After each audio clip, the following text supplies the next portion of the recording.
भाई क्या गांव में दुकान करना सही है? मैं कहूँगा आज के टाइम पे गांव में दुकान करना बिल्कुल सही है, क्योंकि गांव में जो दुकान है वो शहर से भी अच्छी चलेगी। इस टाइम में, करंट टाइम में 2026 में कैसे चलेगी? एक एक टॉपिक 6 पॉइंट मैंने नोट किए हैं और एक एक पॉइंट आप लोगों के साथ शेयर करने वाला हूं कि किस तरीके से गांव में दुकान शहर से भी अच्छी चलेगी। वीडियो को स्किप किए बगैर पूरा देखना है। तो नमस्कार दोस्तों, मैं आपका होस्ट रवि रविंदर, मेरे यूट्यूब चैनल रवि किराना बिजनेस में आप लोगों का स्वागत करता हूं और देर ना करते हुए वीडियो करता हूं शुरू। 6 पॉइंट मैंने एक्सपीरियंस के हिसाब से नोट किए हैं, जो मेरे ख्याल से ये आपके गांव में जो नई दुकान करने वाले हो या ऑलरेडी किसी की पहले से है, उसको अच्छे तरीके से चलाने में आपकी मदद करेगी।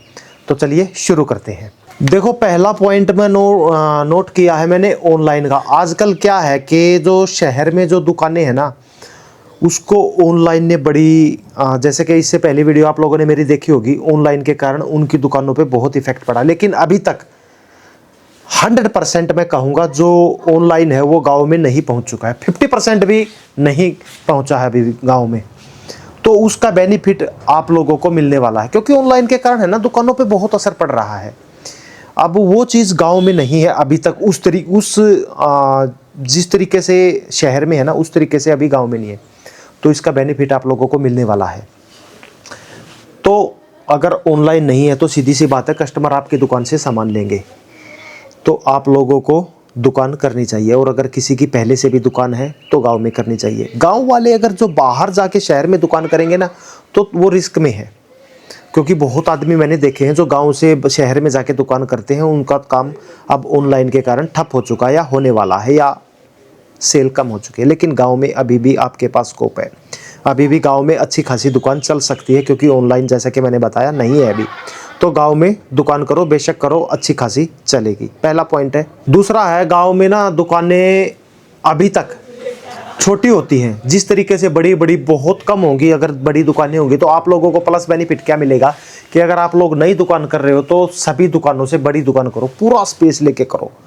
बहुत से भाई क्या सोचते हैं कि छोटी सी दुकान करनी है, नहीं, पूरी बड़ी दुकान करो, जिससे लगे कि हाँ भाई हम शहर में आ गए, गांव वालों को भी लगे कि हम शहर की दुकान में आए हैं, गांव की दुकान में नहीं आए। उससे आपकी दुकान की सेल में फायदा होगा, आपको इंक्रीज होगी। वो उस कस्टमर को भी तो लगना चाहिए ना कि भाई मैं अपने ही गांव में इतनी बड़ी दुकान पे आया हूँ, सारा सामान है जिस एक ही दुकान पे।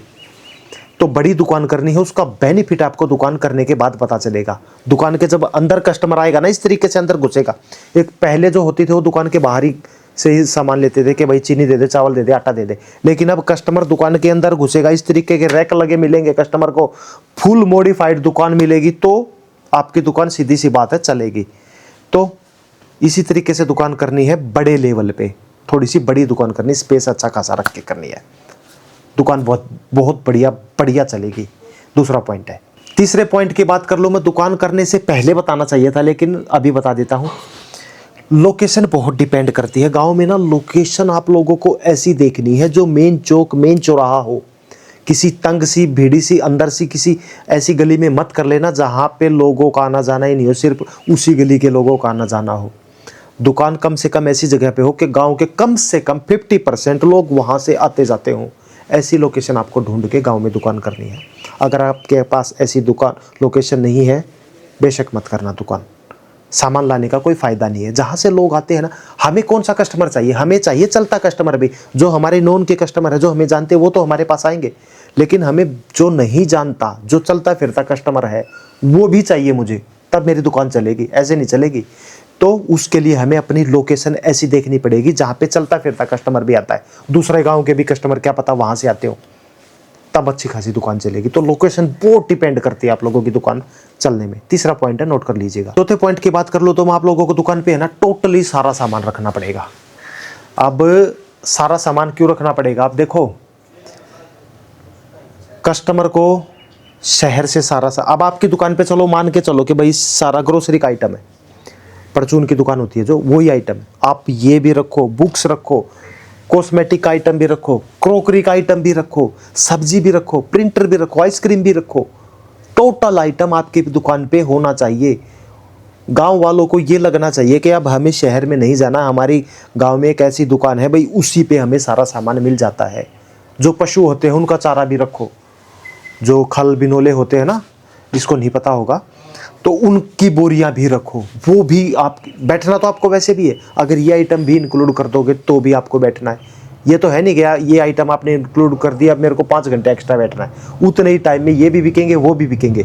सारा सामान रखो तब दुकान अच्छी चलेगी। 5वां पॉइंट बता दूं मैं, शहर के रेट में आप लोगों को सामान देना है। जैसे कि मैंने अभी पिछला पॉइंट बताया था कि भाई लोगों को शहर में जाना छुड़वाना, और वो कैसे छूटेगा, जब एक चीज़ बताओ, कोई भी एक आइटम है, अगर चीनी आप 40 रुपये केजी दे रहे हो और आपके शहर में भी 40 रुपये केजी आ रही है, तो फिर आप शहर में क्यों जाओगे, आप अपने गांव से ही तो खरीदोगे।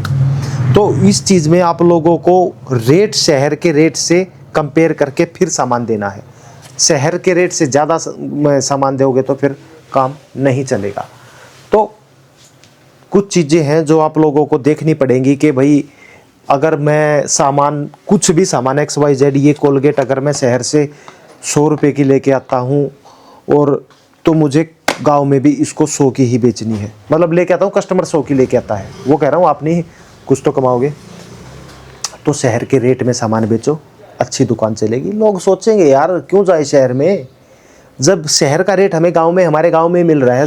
शहर में जाएंगे पेट्रोल जलाएंगे अपना या किसी ट्रांसपोर्ट के माध्यम से जाएंगे और भी खर्च होगा, सारा सामान भी होगा, रेट भी जायज़ होगा, कहीं नहीं जाएगा, कस्टमर आपकी दुकान पे चलेगा। और ये बहुत बड़ी अपॉर्चुनिटी है आपके पास, अगर गांव में एक बड़ी लेवल की दुकान कर ली ना 100% चलेगी। आखिरी पॉइंट बता देता हूँ, छठा पॉइंट, आजकल क्या हो गया है, सभी लोग पढ़े लिखे हैं, सबको ना ओरिजिनल माल चाहिए। अब गांव में क्या होता है, मोस्टली आपके भी गांव में होता होगा जो वीडियो देख रहे हैं, लोकल माल दुकान वाले बहुत रखते हैं, वो रखना छोड़ दो।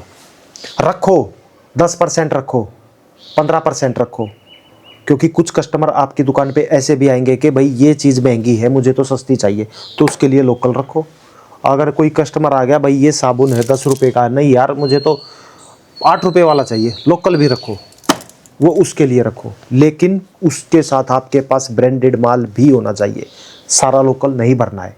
आप सोचो नमकीनें टांग दी मैंने, लोकल ला के रख दी, नहीं, आपके पास बड़े बड़े ब्रांड भी होने चाहिए। लोकल माल बहुत कम रखना है, टोटल माल ब्रांडेड रखो। यार लोगों को लगना चाहिए कि भाई हम ऐसी दुकान पे है जहाँ पे लोकल माल नहीं मिलता, अच्छा माल मिलता है। सब आज के टाइम पे पैसा इंपॉर्टेंट नहीं है। मैं एक चीज़ बता दूं आप लोगों को, अच्छी चीज़ चाहिए, चाहे पैसा 2 रुपये महंगा हो, लेकिन अच्छी चीज़ चाहिए। और अच्छी चीज़ अगर आपकी दुकान पे होगी तो आप ही की दुकान पे कस्टमर आएगा।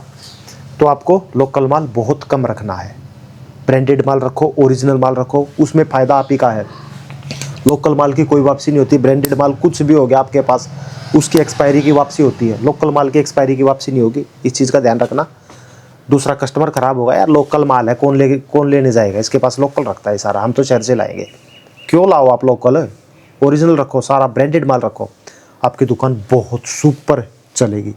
ठीक है, ये 6 पॉइंट थे मैंने जो आप लोगों को बताए हैं। मेरे ख्याल से गांव में अगर आपको दुकान करनी है ना, इनको फॉलो कर लेना, दुकान 101% चलेगी। ठीक है, तो उम्मीद करता हूँ मेरी वीडियो पसंद आई, अच्छी लगी तो लाइक कर देना, चैनल को सब्सक्राइब कर देना। मिलता हूँ नेक्स्ट वीडियो में, तब तक के लिए नमस्कार।